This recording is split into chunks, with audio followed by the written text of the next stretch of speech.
I realized it's really rare for me to talk about Johnny Abatti without talking about how somebody's abusing him, either Angela, Nanette, or most recently, the Tapwater Springs Squirrels. So I thought it'd be interesting to review an episode that centers around him. Here is Johnny Learns to Swing.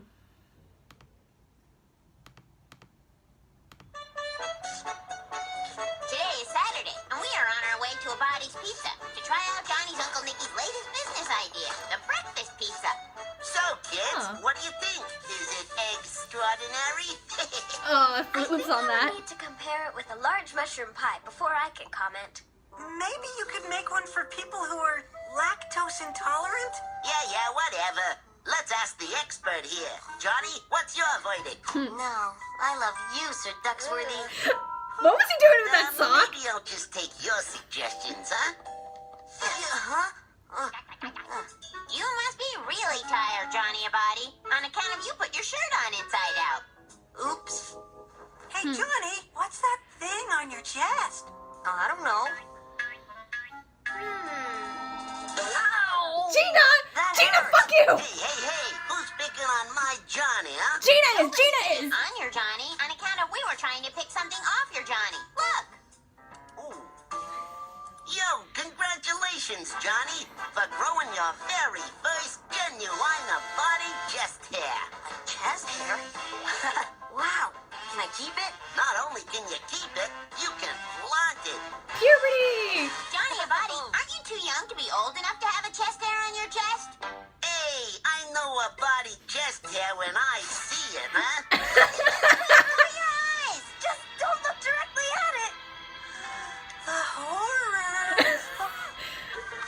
That's nothing. Great reactions from everyone. He's back. Welcome to manhood, my boy. You're starting early, just like all the greater body men. Just like puberty in general nowadays. I gotta have a man-to-man with my nephew here. It's time I showed him the ropes. Just watch out for the movie. You'll get that in school a few years later. Monday, and we spent the whole weekend without Johnny Abatti. On account of Johnny spent the whole weekend with Uncle Nicky. Oh boy. Hey, Johnny, hurry up!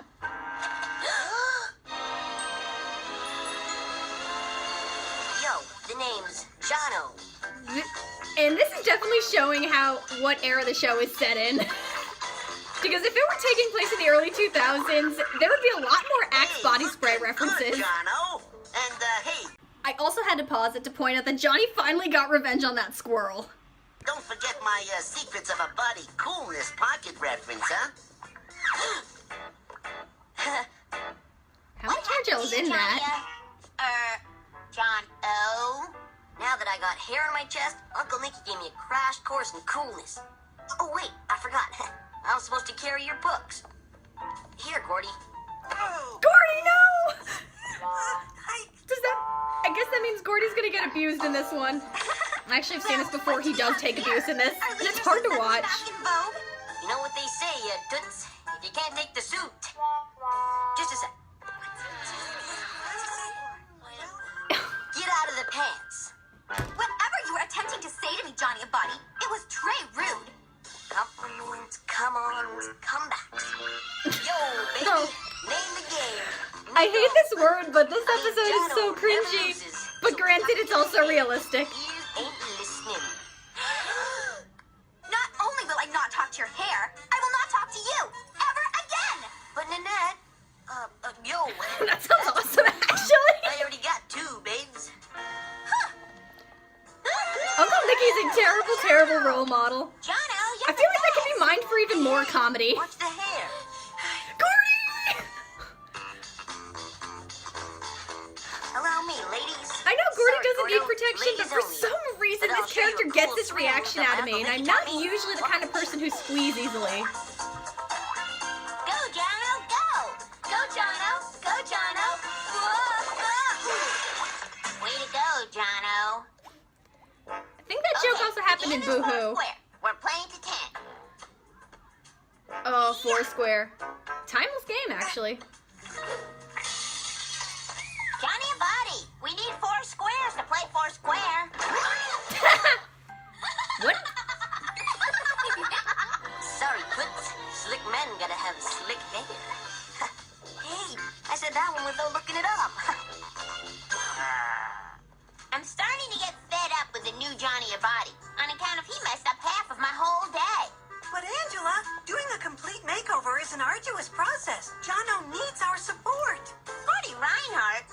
you complaining that Jono didn't carry your books or your tray? When did your heart have a change of heart? When he took me up on my offer to coordinate his wardrobe and sew sequins on his pants. Aww. I don't mind the new Johnny either. He bought me an ice cream today at lunch. Now that's what I call a sugar daddy. Literally. Gina! You are too young to have a sugar daddy. I don't care how much I hate you. Hey, Jono! Oh, can we... Oh, right, two-parter. Son of a bitch.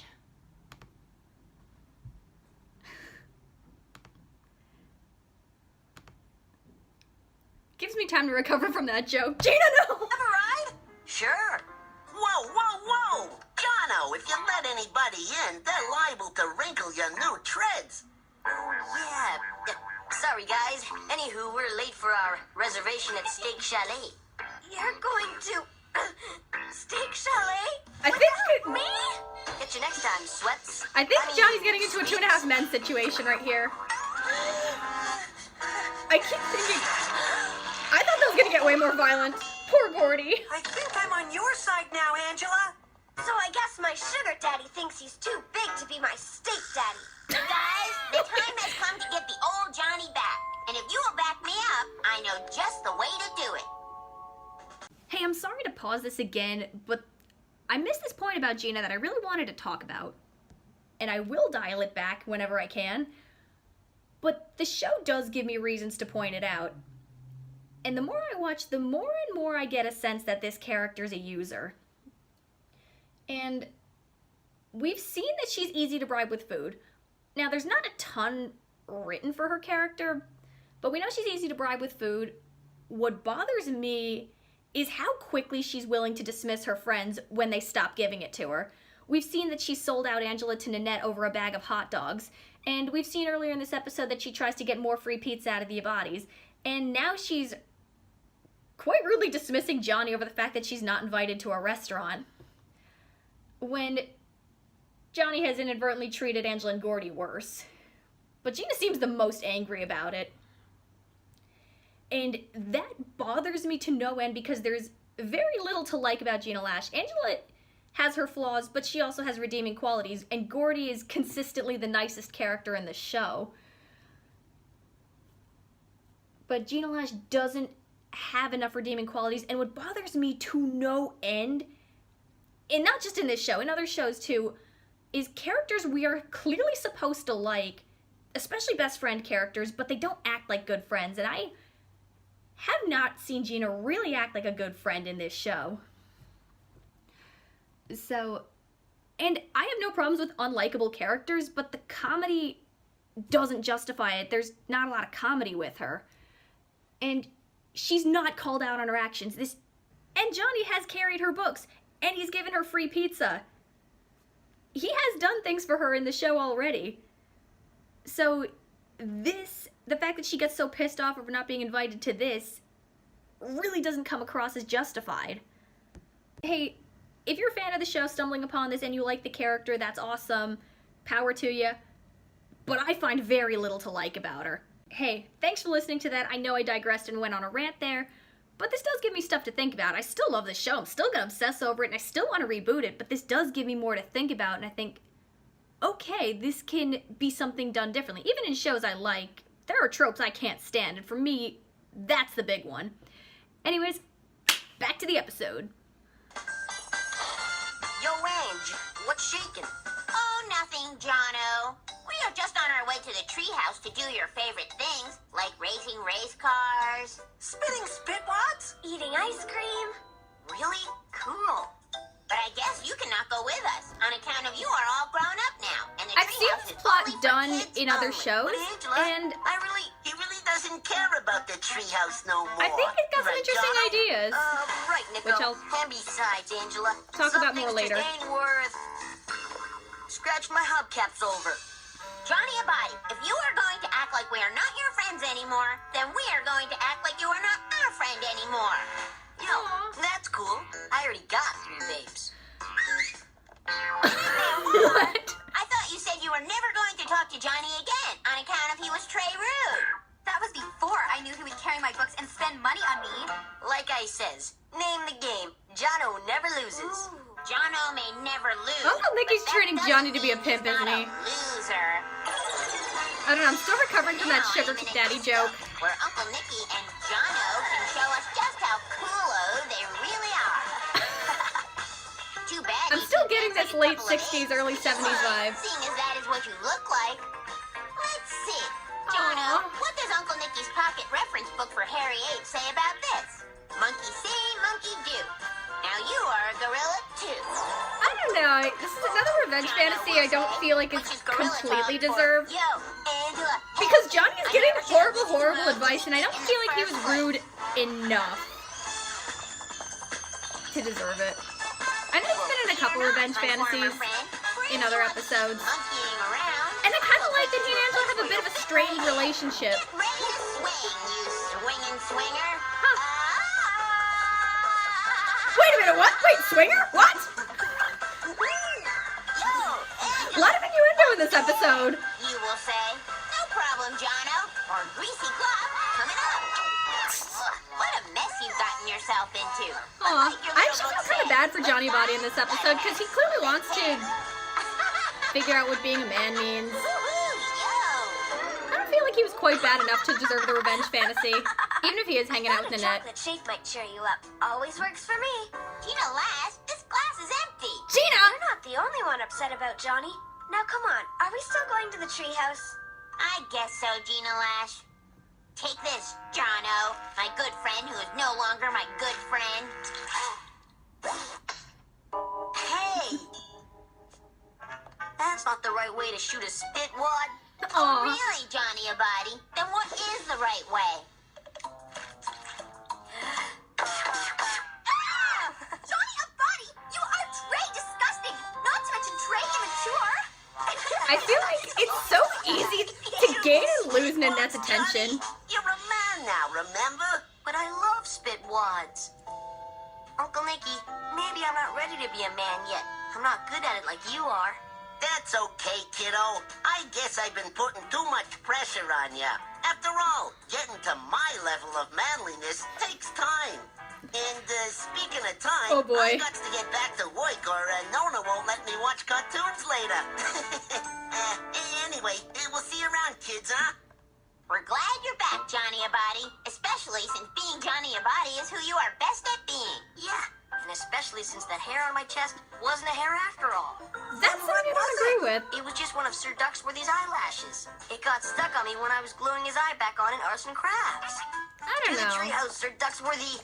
I'm not sure if I agree with that choice. Quack, quack, quack. Hey, Johnny, can I still sew sequins on your pants? Oh, sweet Gordy. Oh, you poor thing. Yeah, that was an interesting episode. I think it had some really interesting ideas. And the kid learning to grow up and figuring out what that means, that's always going to be relevant. This episode had some interesting ideas. It did a few twists on it. I don't quite agree with the fact that the chest hair wasn't really a chest hair. I like the fact that, hey, I think it would have been a little smarter if, hey, just because your body physically changes doesn't mean your mind's caught up yet. I think that would have been a little bit smarter on how to do it. Even though I thought there are a lot of innuendo jokes in this episode, which really surprised me. I remembered a couple from the first time around. Maybe just some of it was my mind overanalyzing, but still. Interesting episode, interesting ideas, interesting on the relationships. I do like the idea that Angela and Johnny have a bit of a strained relationship. I didn't think the revenge fantasy was quite deserved, though I also like the idea that seeing somebody try to be something they're not from the perspective of an outsider, and to the outsider it looks utterly ridiculous. I feel like if anybody had more of a right to complain about Johnny's behavior in this one, it's Gordy. Because he's the one who gets abused as a result of Johnny trying to be cool and impress the girls. This is also interesting for Gordy because this episode definitely played up the idea that he's not straight. And I got that vibe from him before, albeit in a bit more stereotypical way, but this one clearly shows he's got a bit of an interest in what Uncle Nicky and participating with Johnny's makeover. It's interesting because I was getting that vibe from him before, but he's also had a huge crush on Gina Lash. the obsessive way he goes about it seems very out of character in my opinion. That, and as you know, Gina Lash is my least favorite character and I find very little to like about her, whereas Gordy is proven to be a very sweet kid and one of the more interesting characters, so it's really confusing to me what he sees in her. He never really says why, he just says he does. So that adds to my own interpretation that he's overcompensating for something. I also wanted to talk about Angela and Johnny's relationship, which I do find interesting. The show doesn't really give us a ton to work with, but from what I'm gathering, people in the fan base tend to view them as either a couple or that they like each other at the very least. I personally don't. In the Kablam shorts, she's into him, he's into Nanette. I don't view those as canon. In the show, he's into her. And that's not really reinforced all that often. It's really downplayed. It's explicitly mentioned in one episode, Hot Bob and Chocolate, and there's a couple background jokes here and there. And considering that Angela's quite a bit selfish with him and takes advantage of him quite a bit, I could see he puts up with it because he likes her that much. That and he likes the attention Nanette gives him. She flirts with him, but I think Nanette only does it to piss off Angela. As she's shown that when she has him, she doesn't want him anymore. Like in the episode Snow Mercy. And I could see, while I do make a ton of comments about Johnny getting abused by these two, I think there also is a part of him that kind of likes this domineering personality, because he's known as that way. So it's very familiar to him, and he's someone who doesn't have a strong-willed personality of his own, so I could see him enjoying this personality, someone who does. It'd be interesting if the show played with that a bit more. That and Johnny also has a terrible role model in Uncle Nicky who I can see encouraging some of this, hey, two girls at once, good for you, Johnny. It had a bit of this cringe factor to it, which that's actually so realistic. Puberty can be really cringeworthy, and it can be really awkward for everybody involved. So, interesting ideas there. Cool episode. And it's also fun to see one that actually focuses on Johnny Abatti. Clearly, he does not have a good role model in Uncle Nicky, but Uncle Nicky is still a decent guy. I actually see him as he's somebody who's a bit of a sleaze in his own life, but he's still good with the kids. I like that character.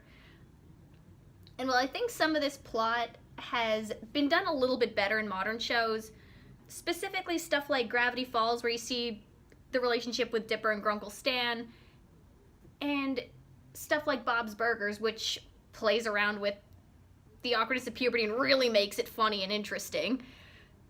So, but for the time, this did a pretty damn good job.